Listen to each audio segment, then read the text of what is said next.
You're listening to the Fibromyalgia Podcast with Tami Stackelhouse, Episode 2.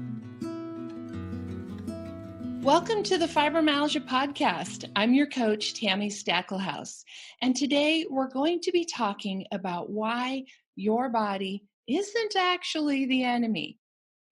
First, I want to start by just sharing a little story with you. Back when I was a kid, I was always the one who was sick. I was one of those kids who always had something going on.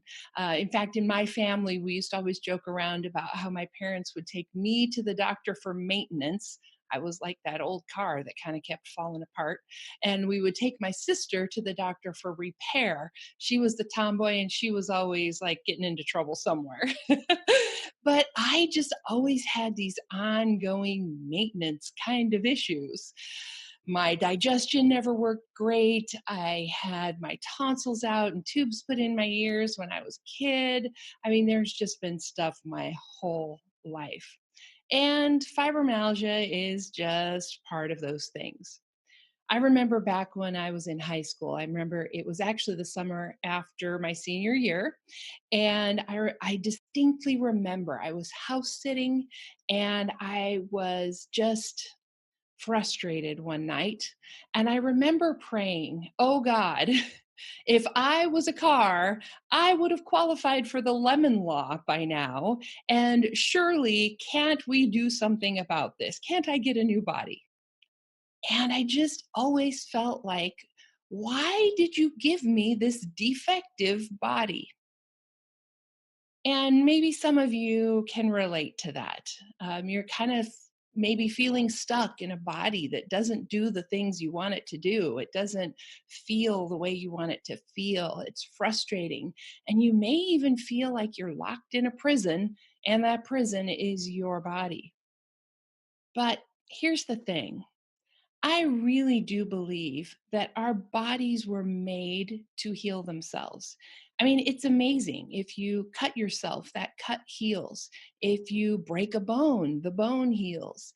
And unless there's something really wrong, your body is made to heal itself. And I don't think that's any different when it comes to fibromyalgia.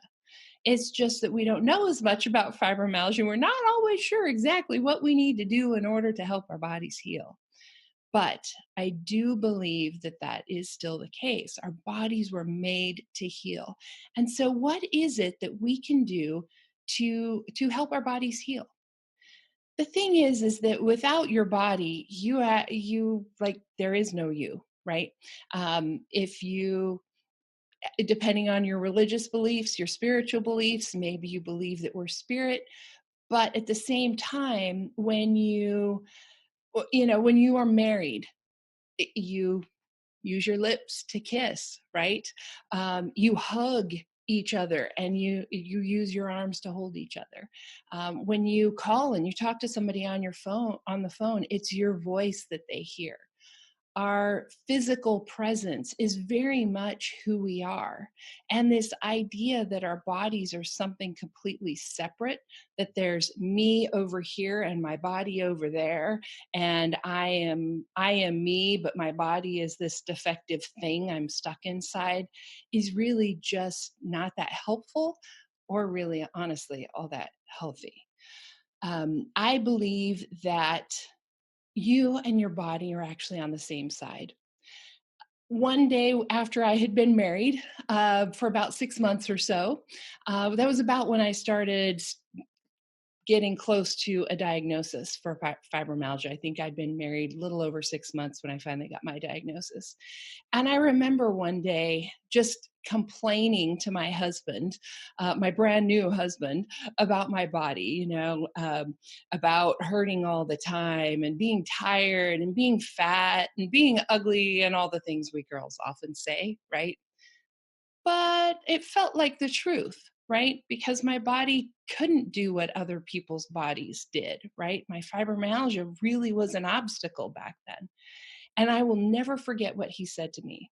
He looked at me and he said, I want you to know, every time you say things like that, you are actually putting me down. He said, I chose you. I think you're beautiful. And every time you say things like that, you're basically calling me a liar. Well, that was kind of like a slap in the face, the good kind of slap in the face, right? Where it's sort of a wake up where you're like, oh my gosh, I had no idea that every time I said stuff like that, that made him feel bad because I was basically saying, hey, why did you choose me? You know, you're crazy. So I started looking at life a little differently. I started thinking, okay, what if I could look at myself through my husband's eyes? What if I could see myself as this beautiful, amazing person that he saw? How would I treat myself differently? And I realized that I was basically treating my body as if it was a stubborn donkey, or as if it as if it was the printer in the office that wasn't working right. You know, I mean, I would yell at it. I would call it bad names. I would, like the printer, smack it upside the head and maybe see if that'll work. And I basically was abusing my body. We never really look at it that way, but let me give you an example here. So, let's say that because I didn't really respect my body and I thought it was the enemy, let's say I wasn't really paying attention to what I ate very much. Let's say that I stayed up super late or, just never got enough sleep. Let's say that while I was working on a project, instead of stopping and taking breaks and getting up and stretching and moving around and drinking water and all of the things, let's say I just pushed through to get it done. Those are all things I think all of us have done, but let me rephrase that in a different way. Let's pretend that your body was actually another person. Let's just pretend for a minute, just to give a different perspective, that you and your body were two different people. What we basically just did there was we fed that other person poison by eating things that we knew would make us sick. We did a lot of sleep deprivation, which actually is a form of torture, right? Giving you not getting enough sleep, keeping you from getting good sleep. We were running a slave camp by pushing through the projects and never giving anybody a break or have lunch, right? Like if you were at a job that did that to you, you would be screaming and yelling and quitting and saying there is something illegal going on here. Yet we do things like that to ourselves all the time. So what if you could change your perspective? What if you could change your relationship with your body? And I know this isn't easy because you are in a body that hurts. You are in a body that maybe isn't able to do the things that you wish it could do. But what if it was also a victim? What if it was also on the same side as you, right? Like let's say both of you were prisoners of fibromyalgia, just for instance. What if you could work together to get out of that prison? What if by treating your body with respect, by giving it the sleep it needs, by feeding it healthy foods, by giving it the rest breaks it needs, what if that could actually help you feel better? Wouldn't that be worth considering? Wouldn't that be worth doing? I know this is a hard shift, especially for those of you who maybe have super severe symptoms, because you do hurt all the time. And it feels like your body is attacking you, especially if you have autoimmune. Like that's literally what an autoimmune condition is your body attacking itself. I have an autoimmune thyroid condition. I have Hashimoto's. And that's literally what that is. My body thinks my thyroid is evil and it's trying to kill it. But there are things that I can do to make that less the case. For instance, avoiding gluten is one of those things that I can do to make sure that my body doesn't see my thyroid as evil. So, what if there were simple things like that that you could do to help shift your relationship with your body? You and your body are on the same team. You are both trying to live the best life possible with fibromyalgia. Your body wants to heal if you simply give her the tools that she needs to be able to do that. And those tools, of course, we'll talk about this in future episodes when we get to talk about nutrition and things like that. But those tools are things like enough protein, enough the right vitamins and minerals. Those tools are things like rest and not using all of your energy, because believe it or not, it takes energy to heal, right? So if you're using every single scrap of your energy getting through the day, then you've got no energy left over for your body to heal. So we have got to make sure that our bodies have those basic raw materials to be able to heal. So, what are some of the things that you can maybe do to start shifting that attitude that you might have towards your body? First and foremost, I would recommend that if you have to have somebody or something to blame, that you would blame fibromyalgia. I believe that ultimately even fibromyalgia isn't necessarily the enemy. But again, that's a topic for another conversation. And that is definitely a little farther down the road if you're just getting started. So for now, if you have to, blame fibromyalgia, but don't blame your body. Your body is just trying to do her best. She is just trying to support you, be there for you, be you, right? And consider fibromyalgia the enemy if you have to have one. The other thing is to think about, what would we do if we were literally on the same team? What if we were both locked away in a prison together, me and my body? What could we do to work together to find a way out? You might also, if you have someone like I had my husband, you might also really tune into the things that they're saying and just entertain for a moment. What if I really am that person that they see? What if I really am as beautiful as they think? What if I really am as funny as they think?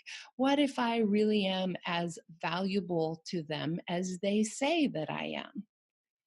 Now, I know this isn't the case for every single person on the planet. It can be tough sometimes. You might have people in your life that don't treat you in that way. But try to cultivate that experience for yourself. Try to find people who love you in that way and support you in that way, or think about yourself from the perspective of someone that you love. So if you had a child, how would you treat them? How would you talk to them? Would you call them names? Would you say, "Oh my gosh, you were so stupid. Why did you do that?" Like we often say to ourselves, right? Or would you be like, "Oh man, that fibro fog can really be a pain, you know? It just is the way it is sometimes." And give yourself a little bit of grace. Try to treat yourself the way that you would treat someone that you love, someone that you care about, someone that you are responsible for taking care of, someone that you are responsible for making sure that they have good food and good sleep and a healthy, non-abusive environment. Start listening in to the way that you talk to yourself. Do you call yourself names? Do you give yourself grace? Do you forgive yourself when you make a mistake? Are you super hard on yourself? I had a friend once who, for Lent, gave up being critical of others. And I thought that was really awesome, right? Like not complaining about people cutting you off in traffic, not complaining about people in general. And so I asked her, I said, "Are you including yourself in that?" And it totally stopped her in her tracks. So I would challenge you for that exact same thing. How are you talking to yourself? How are you treating yourself? Are you treating yourself with kindness and respect? Are you not being overly critical? Are you giving yourself the same grace that you would give someone else? If you had a fibro friend who had to cancel on you at the last minute, I bet you that you would be totally understanding and say, "Ah, I totally get how fibromyalgia can be. It totally sucks that you can't make it, but I understand." Or would you be like, "Oh my gosh, I can't believe you did that. You promised me you would be here." But we tend to talk to ourselves in that second way rather than the first. So, again, I know I've said this about 15 times in this one episode, but give yourself some grace. Show yourself some kindness. Be the person who looks out for you the most. Be the person who nurtures yourself. And if you find this super, super challenging, either just because of your own nature, or maybe you didn't grow up in an encouraging and supportive environment, maybe the words you did hear from your husband or your parents were negative, and that's the voice you have in your head, then sometimes it can be super helpful to have someone to help you through that. We all need someone in our lives, like my husband was for me, that gives us that compassionate voice, that gives us that grace, that models it for us to us so that we can then do that for ourselves. Now, this could look like a lot of different things. It could be going to a counselor. It could be talking to somebody at church, either a peer counselor or a spiritual advisor, or priest, pastor. It could be a friend. If you've got a particular friend that you know is always encouraging, try to spend more time around them. It can also look like hiring a coach. That is one of the things that we do. I see coaching, I see my primary job as being 100% on my client's side no matter what. Now, sometimes that means supporting her in her decisions, and sometimes that means challenging her decisions because I am always looking out for her best interests, even if she's not, right? So look for someone that can help you with this if you find this particularly challenging. Shifting our mindsets around things like this is definitely not easy, but it really is the foundation for everything else that happens. We will talk about this more when we get to the episode fully devoted to self-care and what that looks like. But really, the things that we do in self-care grow out of this attitude that I'm talking about here in this episode. If you don't have this attitude of me and my body are on the same team, we're working together to try to overcome fibromyalgia and live an awesome life. If you don't have that collaborative relationship with your body, then anything you do self-care wise is going to be forced and difficult. But if you do have this collaborative relationship with your body where you are looking out for your body's best interests, then self-care is easy. Self-care could look like a lot of different things. Self-care sometimes looks like binging on Netflix late at night, believe it or not. But it also looks like going to bed early. Like it's really just about tuning into your body and seeing what you need at that particular moment and not feeling sorry about it, which again is a whole nother challenge that we will talk about in a future episode.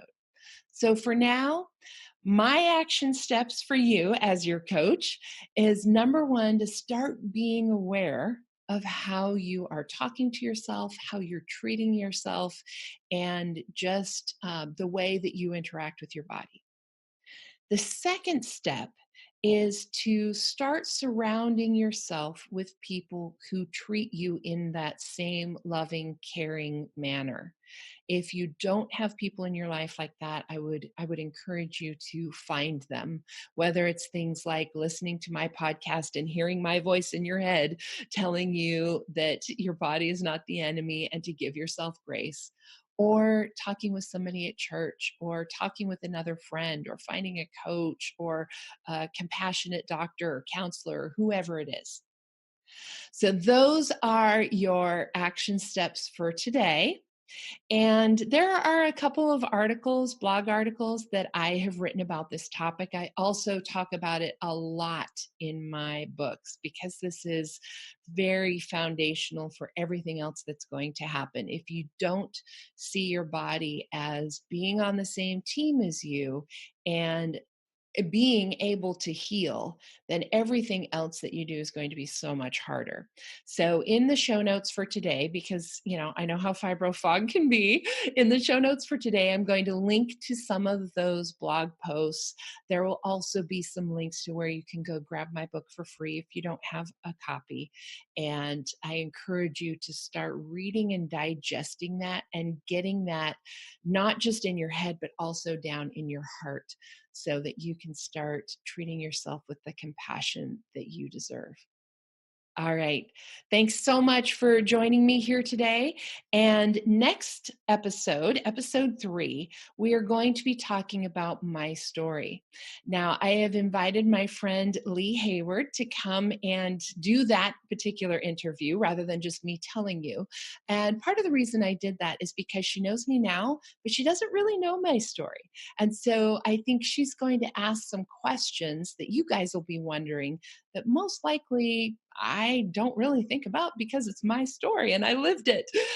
So I hope you will join us in the next episode to hear a little bit more about where I came from, how I got here, and what my mission in life is. And hopefully that will give you some encouragement for your own journey.